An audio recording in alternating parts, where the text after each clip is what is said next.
নমস্কার বন্ধুরা, সর্বাণীর রান্নাঘরে আপনাদের সবাইকে স্বাগত। বন্ধুরা, আজকে আমি এই কাঁচা টমেটো দিয়ে ভীষণ মুখরোচক রেসিপি আপনাদের সঙ্গে শেয়ার করব, যেটা এই গরমের দিনে দুপুরে ভাতের সঙ্গে খাওয়ার জন্য বানিয়ে নিলে আর কিছুই লাগবে না। সম্পূর্ণ ভাত এই কাঁচা টমেটো রেসিপিটা দিয়েই খাওয়া হয়ে যাবে। আশা করি বন্ধুরা আজকের রেসিপি আপনাদের সবারই ভীষণ ভালো লাগবে। রেসিপিটা বানানোর জন্য এখানে আমি নিয়েছি 5টা কাঁচা টমেটো। প্রথমে এই কাঁচা টমেটোগুলো পরিষ্কার করে ধুয়ে নিতে হবে।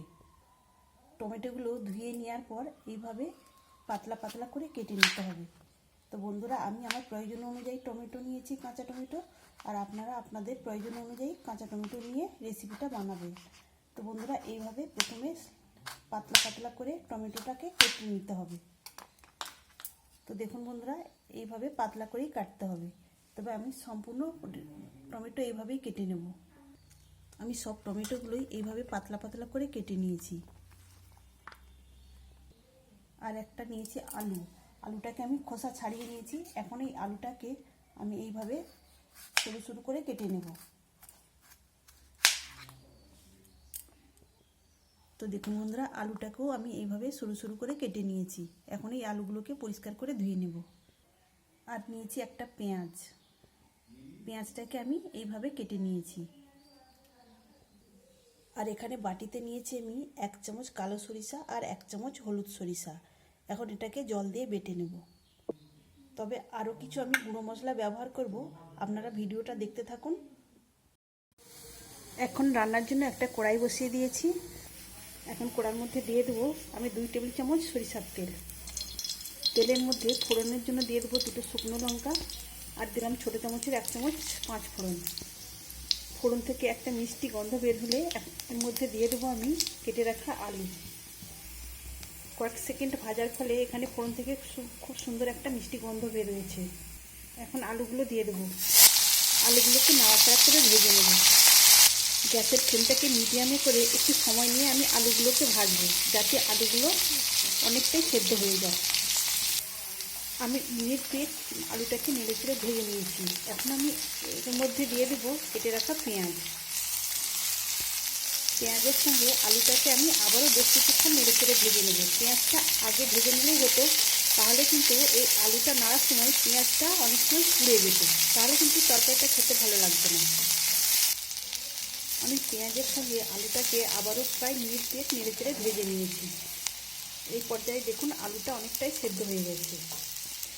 এখন আমি দিয়ে দেবো কেটে রাখা কাঁচা টমেটোটা দিয়ে আমি আবারও বেশ কিছুক্ষণ এইভাবে নাড়াচাড়া করে ভেজে নেব টমেটোগুলোকে। এই সময় গ্যাসের ফ্লেমটাকে একটু বাড়িয়ে দেবো, যাতে এই টমেটোটা তাড়াতাড়ি ভাজা হয়ে যায়।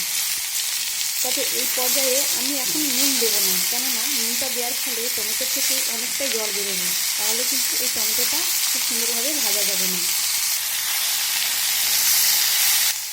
এই টমেটোগুলো ভালো করে ভাজা না হলে এর থেকে একটা কাঁচা গন্ধ লাগবে, তাহলে কিন্তু এই তরকারিটা খেতে ভালো লাগবে না। সেই জন্য এই টমেটোটা ভালো করে ভেজে নিতে হবে।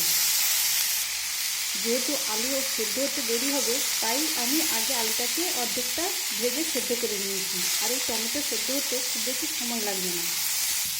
আমি আবারও প্রায় মিনিট 4 সব কিছু নেড়ে চেড়ে ভেজে নিয়েছি। এই পর্যায়ে আমি কিছু মশলা দিয়ে দেবো এর মধ্যে। গুঁড়ো মশলার মধ্যে রয়েছে 1/2 চামচ হলুদের গুঁড়ো, 1/2 চামচ ঝাল লঙ্কার গুঁড়ো, 1/2 চামচ জিরা গুঁড়ো, আর নিয়েছি 1/2 চামচের থেকে একটু বেশি ধনিয়া গুঁড়ো। এখন সব কিছু মশলা আমি এর মধ্যে দিয়ে দেবো। আর এখন আমি দিয়ে দেবো পরিমাণ মতো লবণ। যেহেতু আমি গুঁড়ো মশলাগুলো দিলাম, সেই জন্য এই পর্যায়ে আমি লবণটা দিলাম, যাতে এই লবণ দেওয়ার ফলে এর থেকে যে জলটা বেরোবে সেই মশলাতেই গুঁড়ো মশলাটা সুন্দরভাবে কষানো হয়ে যাবে আর লেগে যাবে না। তো আমি আবারও নেড়ে চেড়ে মশলার সঙ্গে এই সবজিগুলোকে ভালো করে কষিয়ে নেব। কাঁচা টমেটোর এই তরকারিটা গরম ভাতের সঙ্গে খেতে কী যে দারুণ লাগবে, আপনারা বানিয়ে না খেলে বুঝতেই পারবেন না। বিশেষ করে গরমের সময় যদি খেতে ইচ্ছা না করে, তাহলে আপনারা এরকম একটি রেসিপি বানিয়ে নিতে পারেন, তাহলে কিন্তু গরম ভাতের সঙ্গে খেতে দারুণ লাগবে। আমি মশলার সঙ্গে আরও প্রায় মিনিট 3 কষিয়ে নিয়েছি। এখন আমি দিয়ে দেবো অল্প একটু জল। তবে আমি খুব বেশি জল দেবো না, অল্প করে জল দেবো, কেননা আলু এবং টমেটো প্রায় সেদ্ধ হয়ে এসেছে। জলটা দেওয়ার পর গ্যাসের ফ্লেমটাকে লো টু মিডিয়ামে রেখে আমি আবারও প্রায় মিনিট 4 ঢেকে রাখবো। এতে আলু আর টমেটো সম্পূর্ণভাবে সেদ্ধ হয়ে যাবে। এদিকে আমি যে কালো এবং হলুদ সরিষা বেটে রেখেছিলাম এটাকে একটু জল দিয়েছি, দিয়ে আমি ছেঁকে নেব। এইভাবে ছেঁকে নেওয়ার ফলে ছিবড়াটা এই ছাঁকনির মধ্যে রয়ে যাবে। দেখুন বন্ধুরা কতটা পরিমাণে সরিষার এই চিবড়েটা ছাঁকনির মধ্যে রয়ে গেছে। এইভাবে যদি সরিষা ছেঁকে দেওয়া হয় তাহলে সরষে দেওয়ার কারণে তরকারিটা তেতো ভাব লাগবে না। আমি মিনিট 4 পরে ঢাকা চাপাটা খুলে নিয়েছি। আর দেখুন বন্ধুরা এখানে আলু এবং টমেটো সম্পূর্ণভাবে সেদ্ধ হয়ে গেছে। এখন একটু নাড়াচাড়া করে এর মধ্যে আমি দিয়ে দেবো সেই ছেঁকে রাখা সরিষা, আর দেবো অল্প একটু চিনি। এখন নাড়াচাড়া করে দিয়ে আমি আবারও প্রায় মিনিট 3 জন্য ঢেকে রাখবো। আমি মিনিট 3 পরে ঢাকা চাপাটা খুলে নিয়েছি। এখন উপর থেকে আমি 1 টেবিল চামচ সরিষার তেল ছড়িয়ে দেব।